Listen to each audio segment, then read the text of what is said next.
Hi, Ruth. Nice to meet you. 1 second, I'm going to unmute you.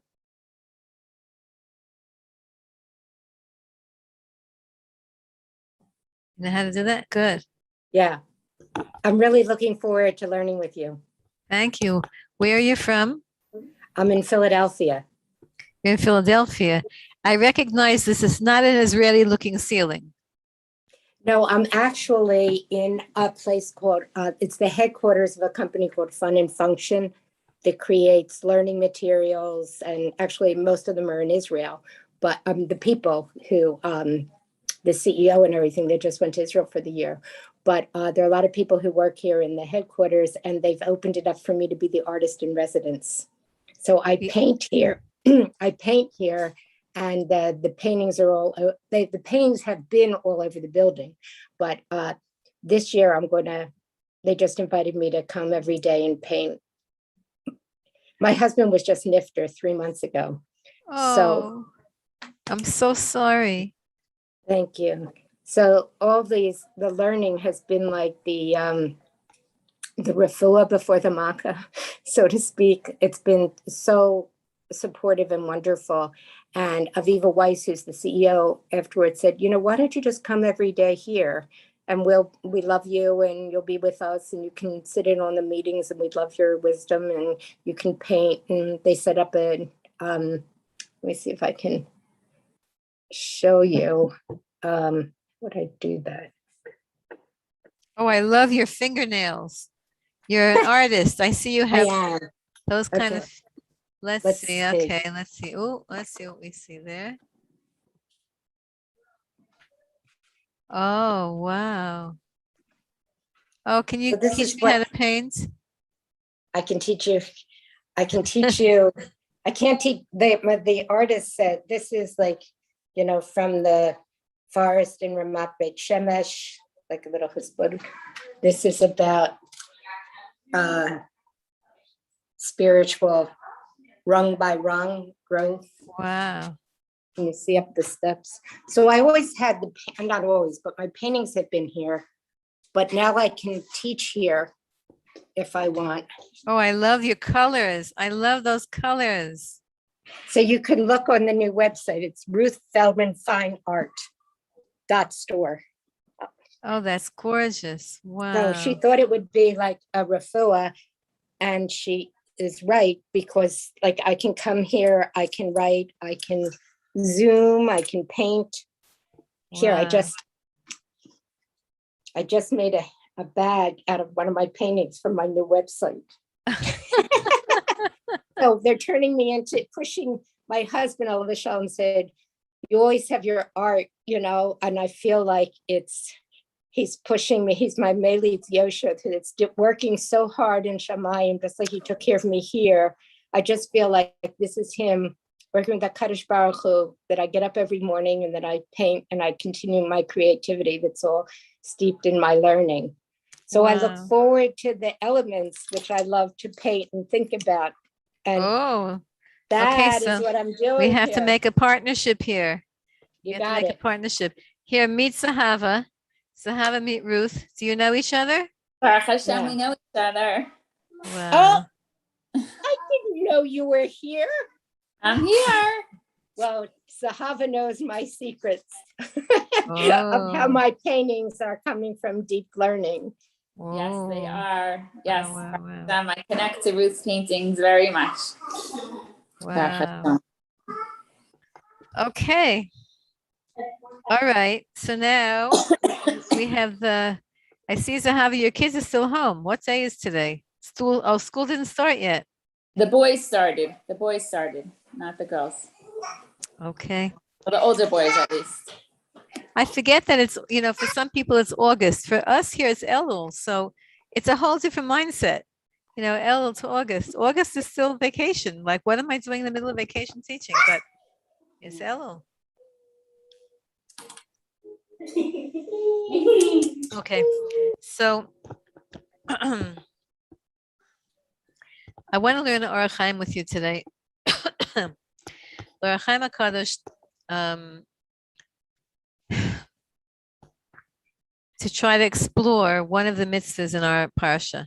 So the Parsha is chock full of mitzvahs. The entire Parsha are all mitzvot, asay, all positive mitzvot. Hi, Devara. It's good to see you, Devara. Do you know Ruth? And do you know Zahavi? You know. Did you know Ruth? Yeah? So I see you all. You all know each other.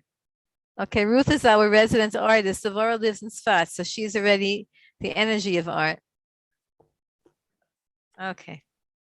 When I read the Parsha, I couldn't, it's, again, the whole book of Devarim is Moshe Rabbeinu saying goodbye to us. And reiterating, going over certain halachas, certain laws that would keep us together. And it's Parshas Kitese, we're leaving exile. Kitavo is next week, we're entering into a geula process. And so the Parsha begins with war and ends with war. Begins with the war of Milchemes Rishus and ends with the Milchemes Mitzvah, because the obliteration of Amalek is a deoraisa, it's a Torah law. Now that obliteration of Amalek is no longer chal on us as individual people, but rather it's waiting for Mashiach to come. In general, war is the fire element, and it's clear why that is, because in war we kill, or we're killed, chas v'shalom.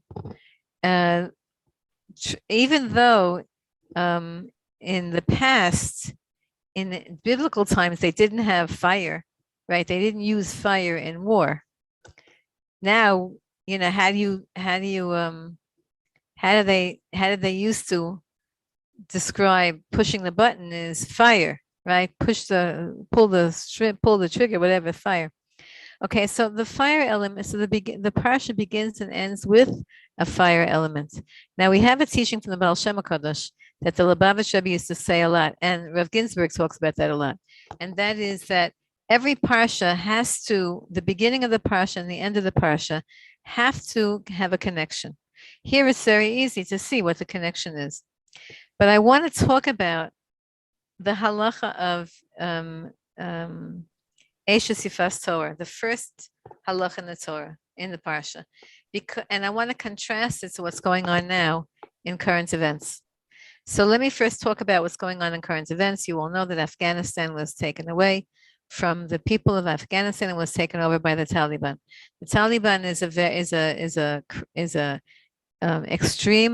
extremist organization that believes in the interpretation of the Quran without any modernization whatsoever. So if you steal, they will chop off your hand without blinking an eye. And if you look the wrong way, they will poke your eyes out, etc. If you take off your face mask, if you're a woman and you take off your face mask, they might throw acid in your face or kill you, depending on what they have at hand. So today I read a post by, I don't like to say any names of American politicians because I think that they're all very corrupt. So one of the American politicians who happens to be a lady and who happens to be the Speaker of the House, I think, and who's not a friend at all of moral people. And this is what she had to say about the Taliban. She said, of course, everyone has to protect women's rights, but also take into consideration the culture of the area.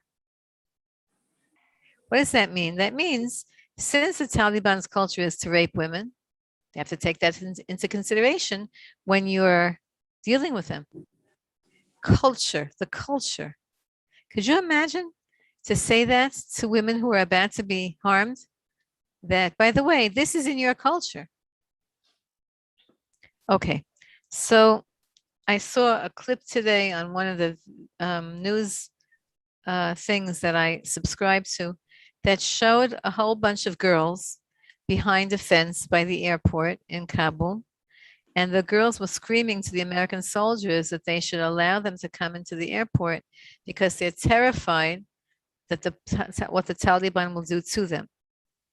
So where's exactly the all of those liberal amnesty rights people, they're quiet. They don't talk about any of this.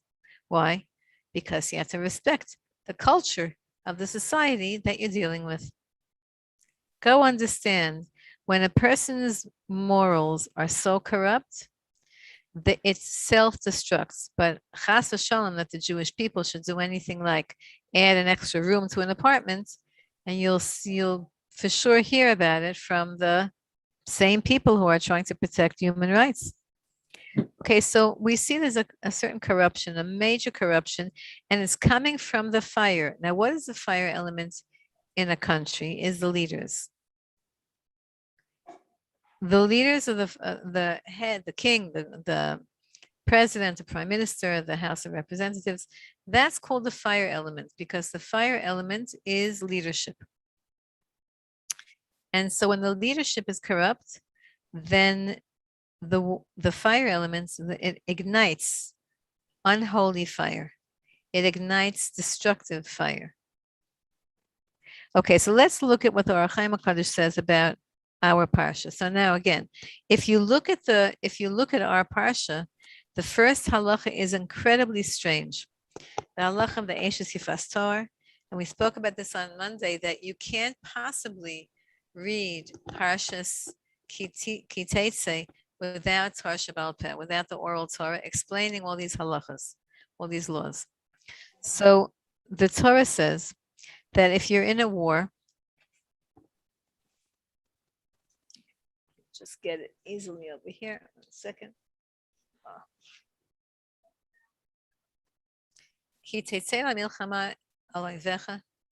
You're in a war with your enemies, and this is again a milchemes reshus.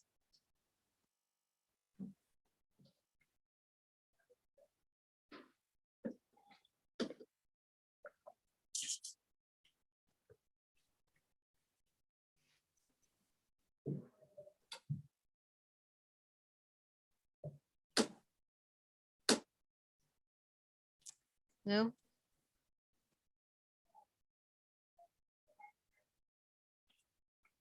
In the meantime, you can enjoy Yerushalayim there.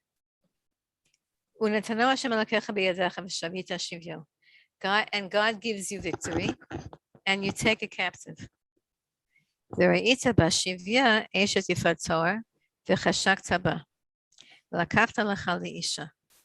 You see a woman who's either beautiful or that you want her. The Ohr HaChaim makes a distinction here, and he says, if it says you see a beautiful woman, it could just skip the v'chashakta ba, and you wanted her, you longed for her. Why does it have that? So he explains the following. He explains that one of two things could happen in this situation. Either you see a beautiful woman, or you have a pull towards one of those women, and you want to take her to a wife. So what happens in the middle of the war? So in the middle of the war, of course, you can't start doing marriage ceremonies. You're busy fighting. But she chooses to go on the side and accompany you back to Eretz Yisrael. Sorry. And she has a whole ceremony, what she has to do. And if you want to marry her afterwards, she converts. She has to convert properly. If she doesn't want to convert properly, then she can't stay. And if she does convert properly, then she's your lawful wedded wife. The Torah tells you, by the way, that's not going to work out well at all, because you're going to end up not getting along. Maybe she'll have a ben sorer moreh, etc. So I want to just read to you the Ohr HaChaim HaKadosh. She explains the spiritual dynamic behind this entire very weird halacha. And again, I think that whenever Hashem is pointing out that there's a similarity in current events, a similarity but a completely different in current events and in the Torah and the Parsha, we have to pay attention. See, here's what he says here. In the first section, in Pasuk Yud Aleph, he says, the secret, the root and the secret of this is what Chazal say in the Zohar Kodesh, Shebechet Adam Harishon nishbu kama neshamot yikarot b'yad sitra achra, that v'hem nishmot hagerim. what are converse souls? There's two kinds of convert souls. Two kinds. One are biblical souls, people who converted in biblical times, and one is current, the converts of now. So the tzaddikim of now, the current tzaddikim now say that any current soul that converts in this generation is really a Jewish soul that stood by Har Sinai, that had to go through a terrible tikkun. That terrible tikkun involved being born into a non-Jewish body and then, making their way back to the Jewish people. So nowadays, anyone who converts is a Jewish neshama that's just returning back to its root. That's now. But in olden days, in biblical times, the neshamas of these people were not Jewish. They were the neshamas that broke off from Adam Harishon. It was before. Now, you know that Adam Harishon contained in him the souls of all humanity. And then, as we learn, Hashem made choices and situations happen, choices that eventually the soul of Adam Harishon, the power of the soul of Adam Harishon went into the Avram Avinu, then to Yitzchak Avinu, then to Yaakov Avinu, then to Shvatim, then to us. So, but the original soul of Adam Harishon, by the Chet, it's smashed. And part of the smashing of the souls took very, very high, very holy souls and put them into like a limbo state. And those souls needed to be redeemed. The Hashem says,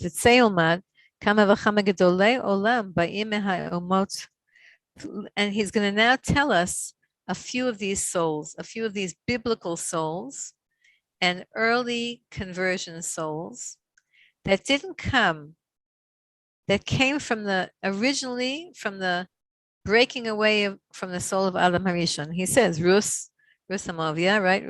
Ruth. That's you, Ruth, right? That's who you're named after. And Shmaya Avtalion, two of the Tanaim. The Unklus, right? The Targum Unklus, the Cha'el, and such many great people. In biblical times, or in ancient times, or in even early times when the Beis Hamikdash was, these neshamas are different than the neshamas of the converts today. The converts today, the Mekubalim said, are Jewish. They just have to convert. They do. They have to convert halachically, but they have a root in Avram, Yitzchak, and Yaakov. Whereas here, he says there's something else that's going on. They're a different type of neshamas. They're more ancient and they're more wild. When I say wild, I mean they're more. They're bigger souls. And I'm going to tell you another secret, says the Orach HaKadosh.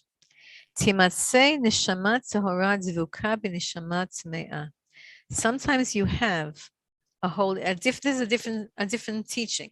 It's not about converse, it's a different teaching. It says, sometimes you have a holy soul, and somehow it's attached in some way to an unholy soul. He's going to explain what that means in a second. Ve'ein koach b'tahora lahatot hatzme'a lehetziv. And this holy soul isn't strong enough to push the unholy soul to improve itself. V'hi munachat sham ad eis dror. And this holy soul gets stuck there until it's finally freed. And he gives an example. The Seil Malki Sebaze Minishmas Rabbi Hanania ben Shradyon. Rabbi Hanania ben Shradyon, Chazal tell us, was Dvuka Bishchem. Oh, you remember that? So Rabbi Hanania ben Shradyon, he was somehow buried because of the Chet of Adam, or because of other things. He got somehow attached to the soul of Shechem. Remember Shechem? Shechem who raped Dinah? Yeah. So why was Shechem attracted to Dinah? Like, what was that? Dinah was a tzaddikus. She was the only daughter of Yaakov Avinu whose name is mentioned.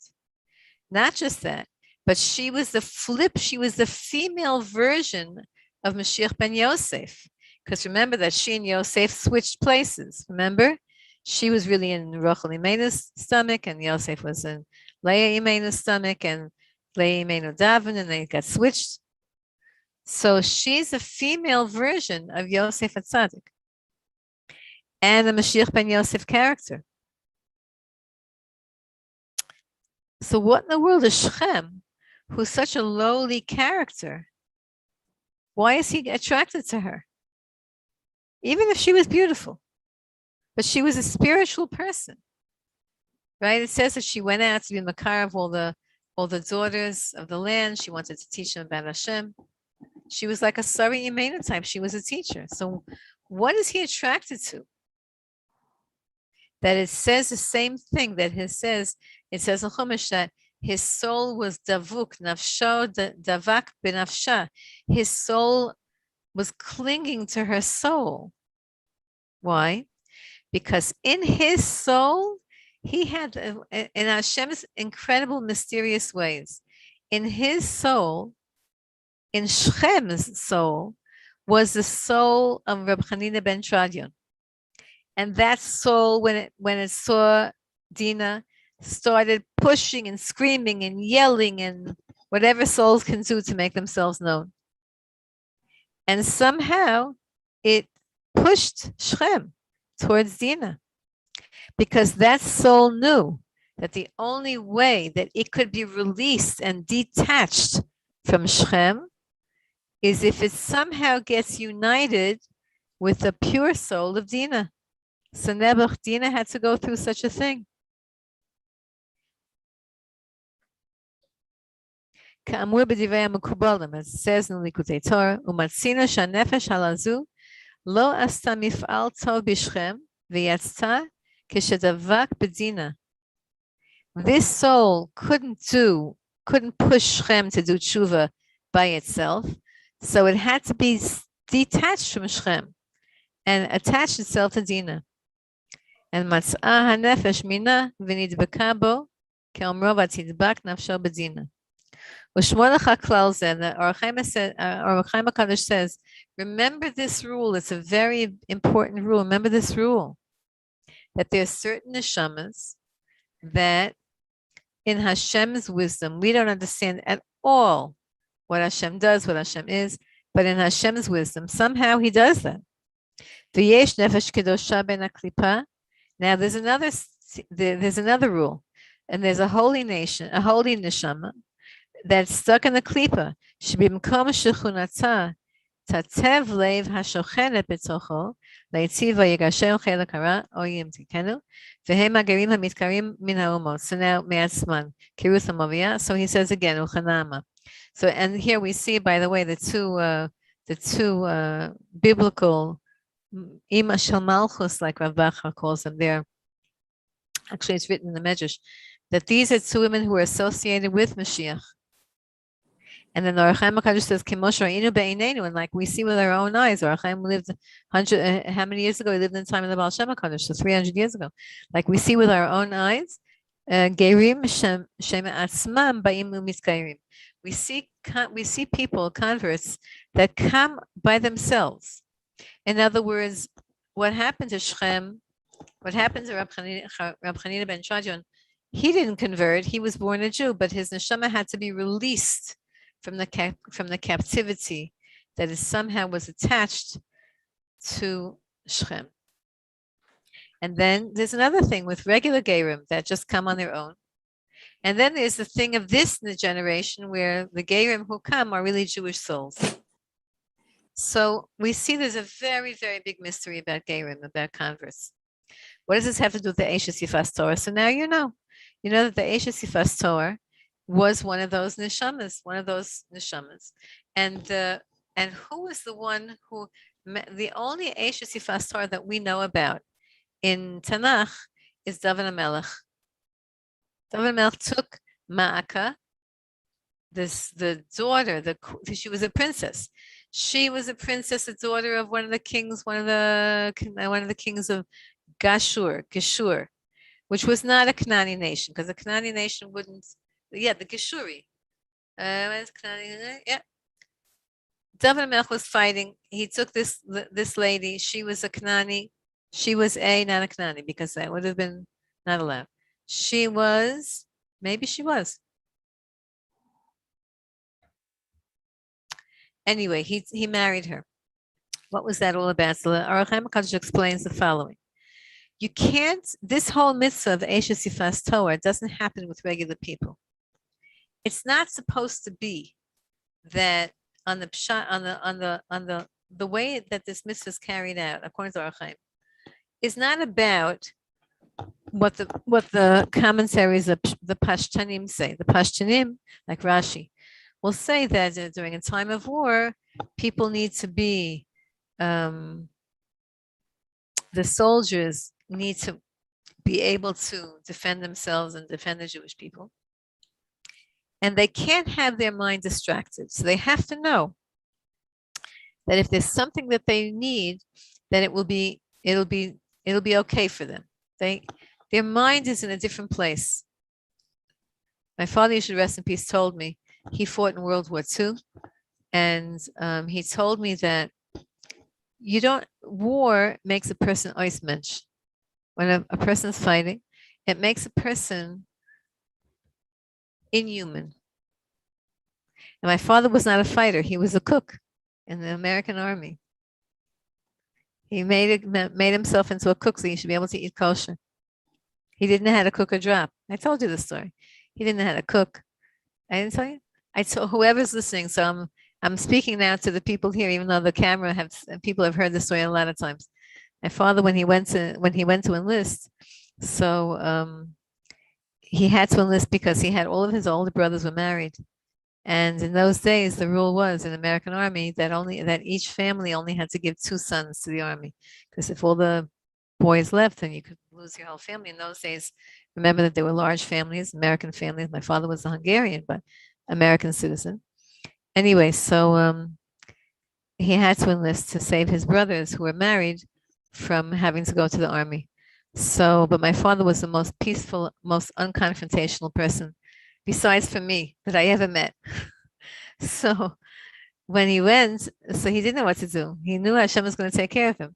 So in the army base, when they still in America, when they asked, they made a big announcement, is anybody of the enlisted men, is anyone an engineer, like a mechanic engineer, a doctor, or a chef?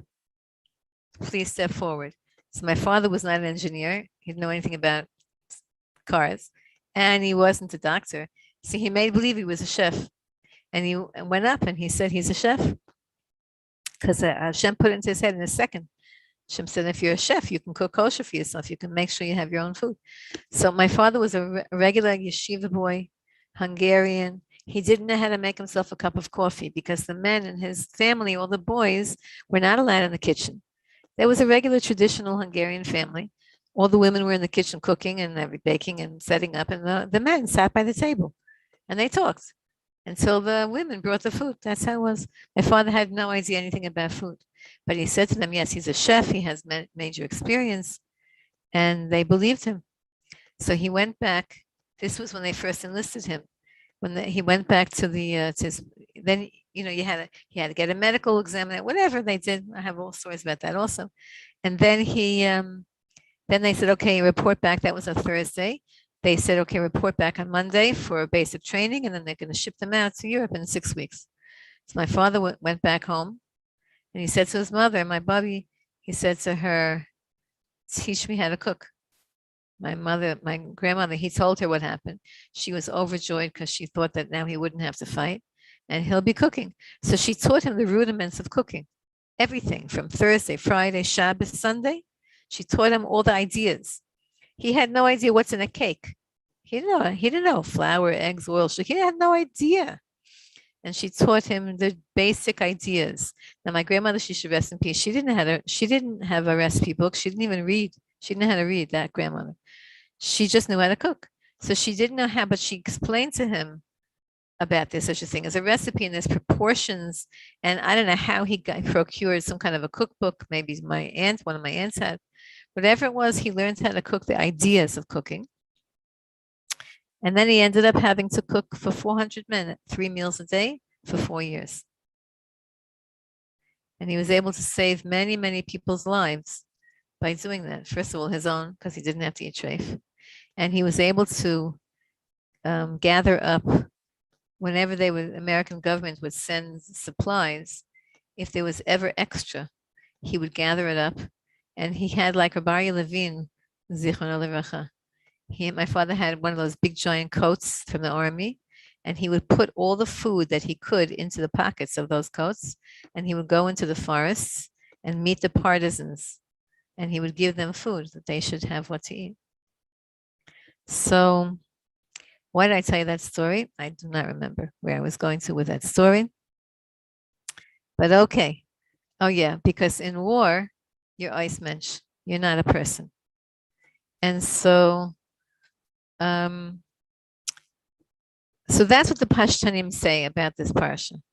But the Mekubalim say the exact opposite. The Mekubalim say that the only one who was able to fulfill this mitzvah properly are the tzaddikim. And here's what he says. V'hinei kfar katzavti kama pamim, ki be'emtzaut ma'aseh hamitzvah yitlabesh ba'azam or hashchina, v'yigaresh mimenu chelak hara. So the Arachem HaKadosh tells us that when we do a mitzvah, like right now we're doing a mitzvah, we're learning Torah. So it's a big mitzvah to learn Torah. Why are we learning Torah? We are not learning Torah for intellectual curiosity, even though that might be a mitzvah also. But our purpose is we want to learn God's Torah. First of all, God's Torah is God's communication with the world, with us. And not just that, but God's Torah is God's mind. And we want to attach our minds to God's mind. We want to attach ourselves as much as we can to God. While we are still in the body, the only way we can attach to God is through our mind and our body. Our mind learning Torah and thinking about God, and our body by doing mitzvahs. When we do a mitzvah, we're attaching to God. So he says, the mitzvah attaches you to God, and it gives you the Shekhinah presence. The presence of God is on you, and that presence pushes away evil. Like it says in Koheles, Shomer mitzvah lo yedara davara. Right? I have to put the light on. I see it's getting darker here, and I have to put the light on. Hold on 1 second. Take a break. Boy, I'm stuck in my comfortable rocking chair.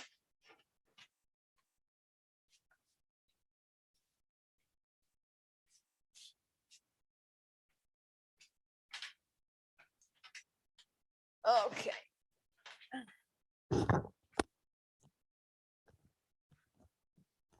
Okay, that's better.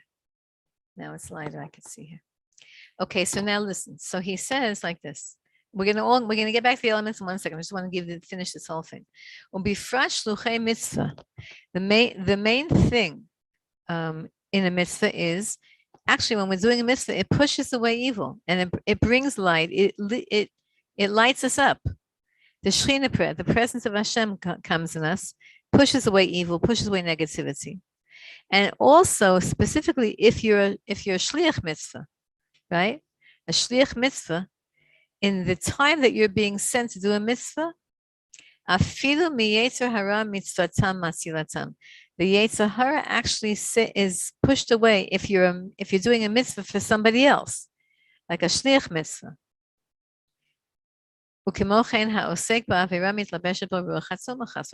a person's doing the wrong thing. So Tumah comes to him. So after he says, listen to what he says. After Hashem has revealed all of this to us, in other words, he's telling us all of this. This is all Kabbalah. He's telling all of this.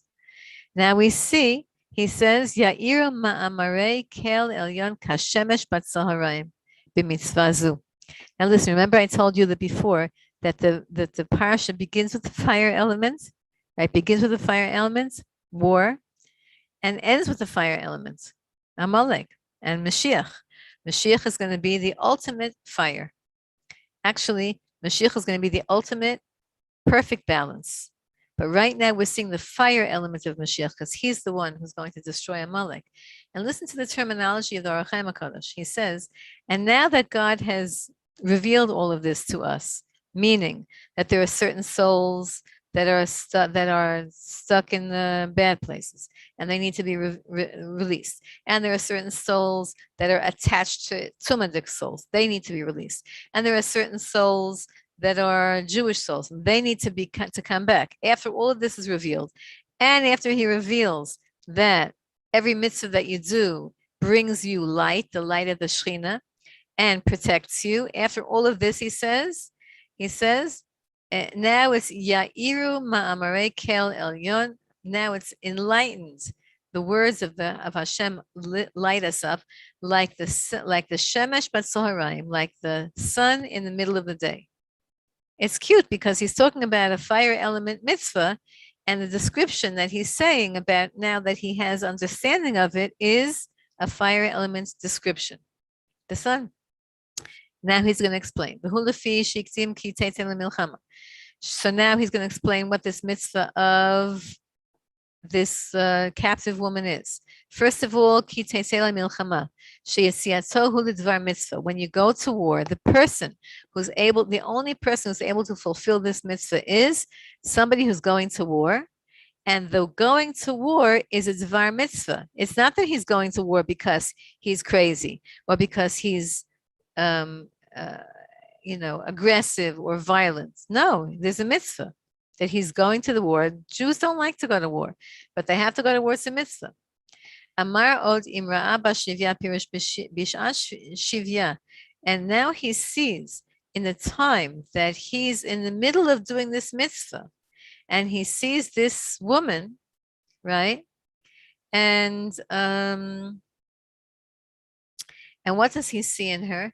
He sees some kind of a fire, some kind of a holiness in her. בהיותו עוסק במצווה, יגלה השם את עיניו להכיר בגויה שיש בה יפת תואר, שהיא נשמה הקדושה, שהנקראת יפת תואר. So what is this יפת תואר? It's not a beautiful woman. It's the neshama. He sees the neshama of this person. And the neshama is a fire sign. Remember, of all the four elements, right? The earth element is the body. The water element is the emotions, is the midos, right? Chesed until Yesod. The Malchus is the earth element. And then Chesed until Yesod inclusive is the Mayim, is the water element. And then the air and the fire is the neshama. The air is the ruach, the intellectual, and the fire is the neshama. So is the air bina, the fire is chachma, or you might say the air is bina and the air is both chachma and bina, the fire is keser. It depends on how you divide it up. But the bottom line is that he sees her fire. He sees her neshama. That's what he sees. He doesn't see a beautiful woman. The Yifas Torah means the neshama. Ki zohar haneshamot hakdoshot mufla v'atzumhu, because the shine, the illumination of the neshama is unbelievably amazing. The word zohar means the shine or the illumination, the fire of a neshama. Now, you have to be a very holy person to see neshamas. We see bodies. Sometimes we look in a person's eyes. You know, they say the eyes are the window to the neshama. Sometimes you look in a person's eyes. I was privileged to look in the eyes of the Lubavitch Rebbe Zatzal. I never saw such eyes. Those eyes pulled me out of my being. Those eyes were neshama dika eyes. וזאת האישה קנתה בו חלק זה הטוב, ולזה קראה הכתוב אשת יפת תואר, והכרתה היא על ידי שאתה רואה שאתה חושק בה. How do you know that this is a neshama that you're looking at and you're not looking at a goof? because you're neshama, you have a cheshek for her.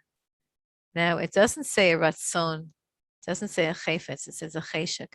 A cheshek means your soul is pulled to her soul. Like Shechem's soul was pulled to Dinah's soul. In the end,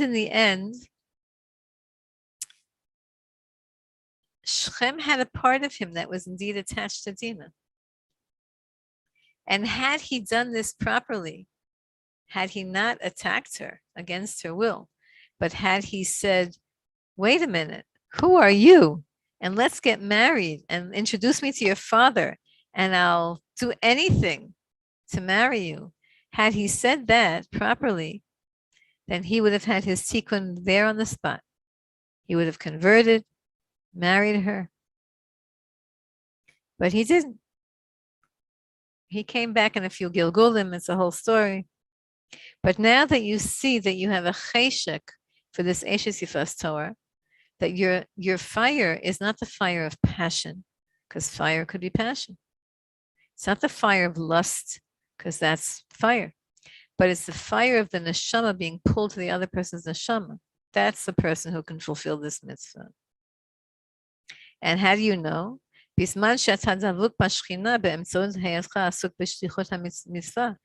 you know that you're being l'shem shamayim? Because you're in the middle of doing a mitzvah, the mitzvah of this war that you're in. You've gone out to do the war because of a mitzvah. So because you're doing a mitzvah, you can trust yourself that the neshama that you're connecting to is a neshama connection. Anyway, there's going to be a whole bunch of barriers to marrying her and for her to convert. Because, of course, she has to feel the same towards you, or she has to feel the same towards Yiddishkeit. Because if she doesn't convert on her own properly, then it's not a conversion. You can't force someone to convert. And it says, you have a cheshek for her. So her, the Or HaChaim says, it doesn't, Or HaChaim HaKadosh says, it doesn't say, v'dikdek lomar ba v'lo amar ota. It doesn't say, v'chashakta ota, or asita ota, but v'chashakta ba, you had a cheshek for what's inside of her. Laha'ir kilo la'isha tachoshek ela l'masha ba, shehi yefas Torah shu ha'chelek hatov shadome le'nefesh haTorah. Okay, that's the, and that's why it says, even, that's what the Gemara says, even if she's ugly. The Gemara says that, let me see where, I just want to see what it says. I'll give you the source.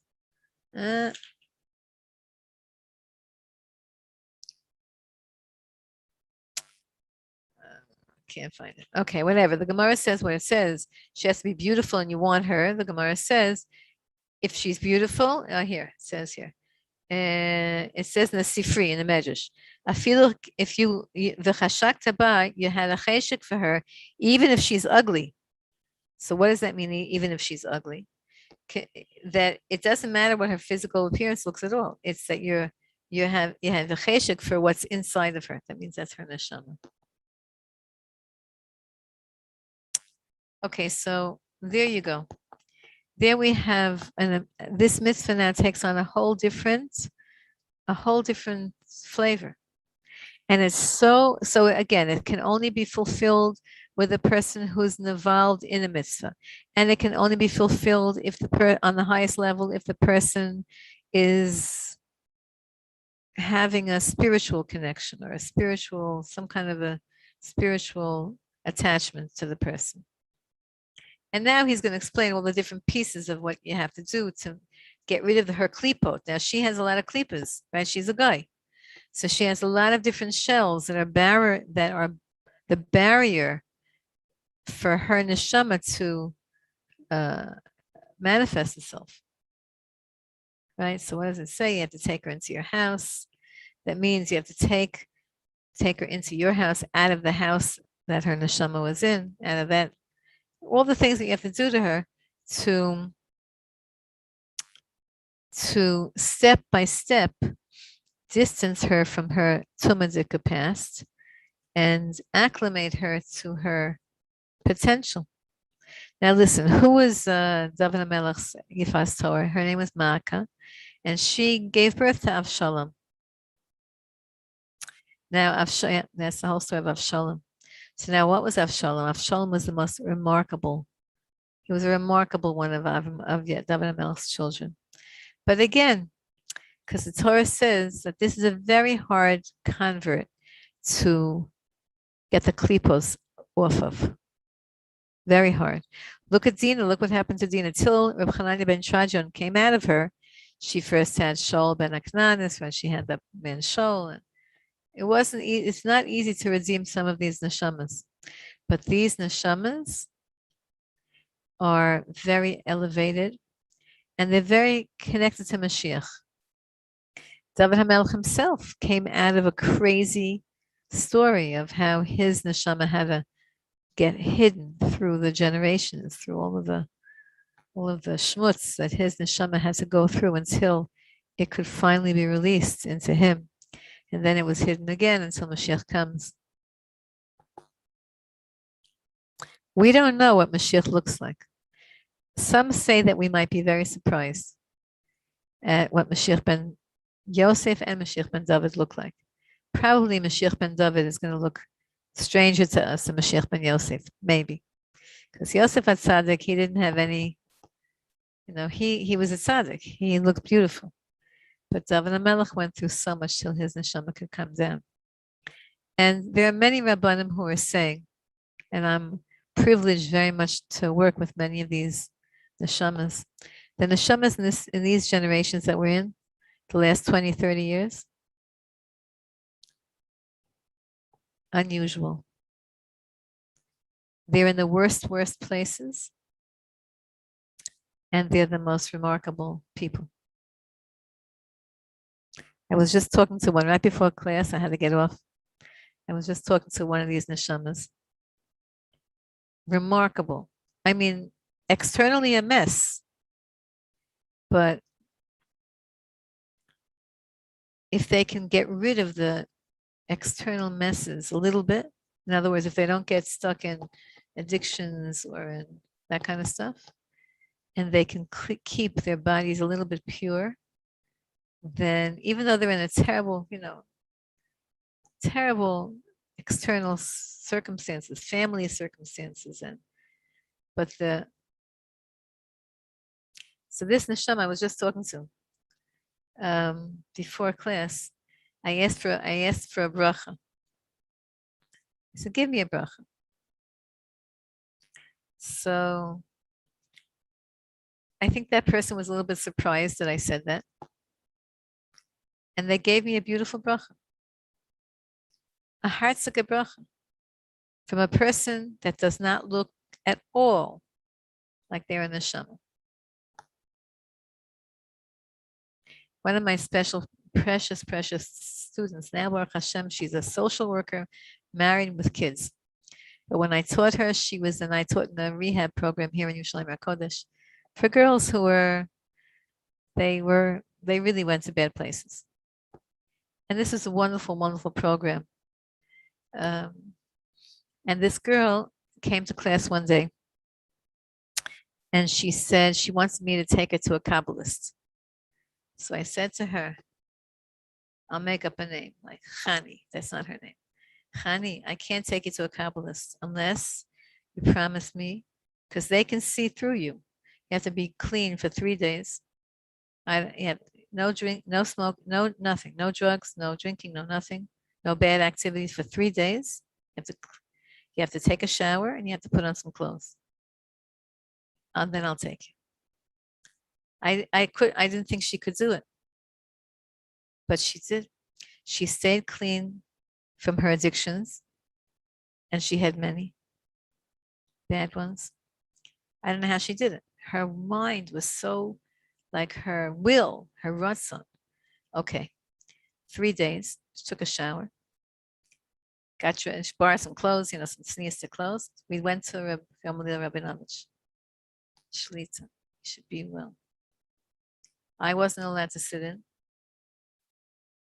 He said to her, she didn't know what to say. Like, She wanted to know about her past lives. She wanted to know, why she has these addictions, why she came from a great family, whatever. He just said to her, he looked her straight in the face, straight in the eye, and he said to her, do you know what kind of soul you have? Do you know how high your soul is? I can't believe I'm meeting a person like you. That's what Rav Gamliel said to this girl. And he meant it. How do I know he meant it? Because she's a very tough person. If anyone would ever say to her anything that was like 99% true, but let's say you didn't prepare properly and you got a shir that was 99% true and you made up something, she caught it. She was incredibly a barometer of emes. And that's why she couldn't tolerate the world. That's why she had to get drunk and take drugs, because she couldn't tolerate the sheker of the world. And he looked at her and he said to her, do you know what kind of soul you have? You have a very high soul. I'm amazed to meet you. That was it. That was the whole conversation. She said she felt that he understood her. And she walked out. A new person. That was it. That was it.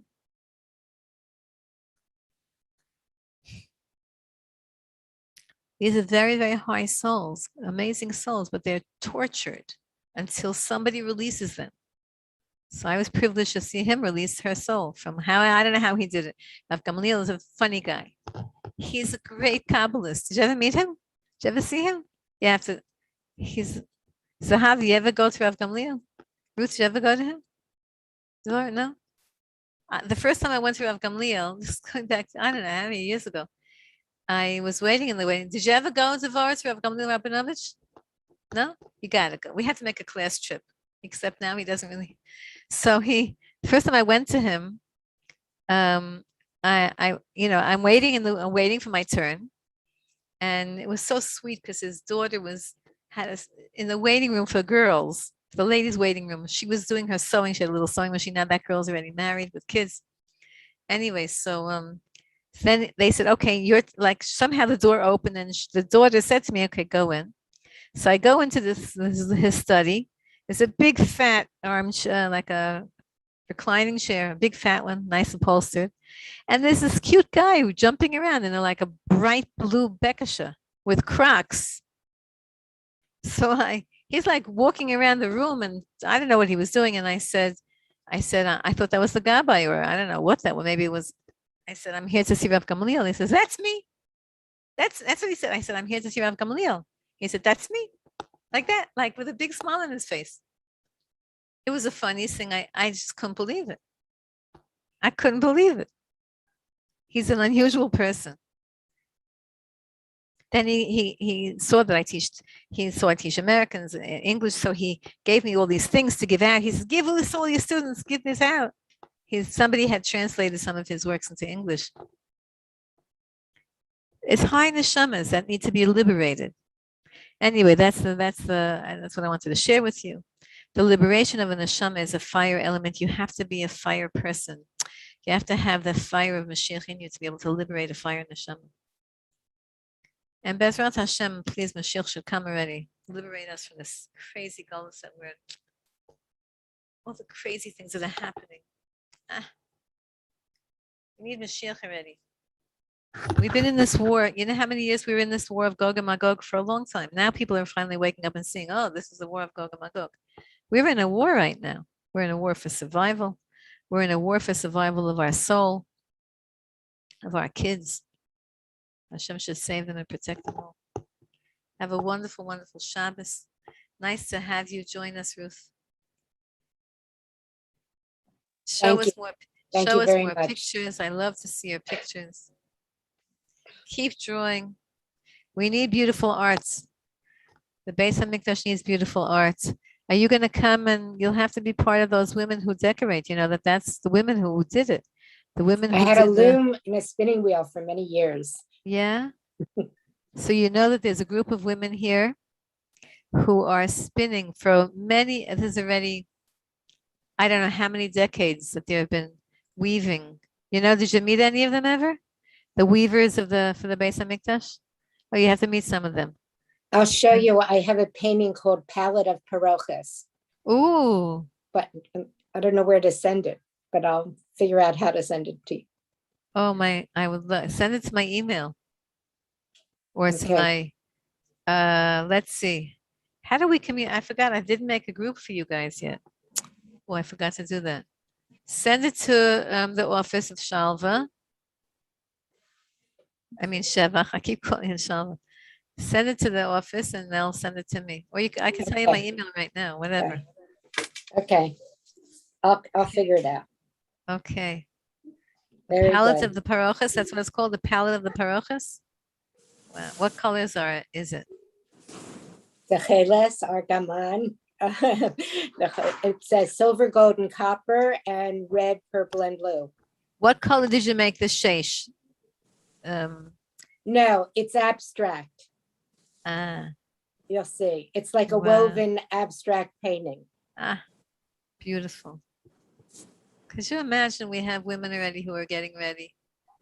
Every one of us has what to contribute to Kalisville. Okay, gotta go. They're Thank you calling very me. much. Good Shabbos, everybody. Good Good Shabbos. Shabbos, good Shabbos.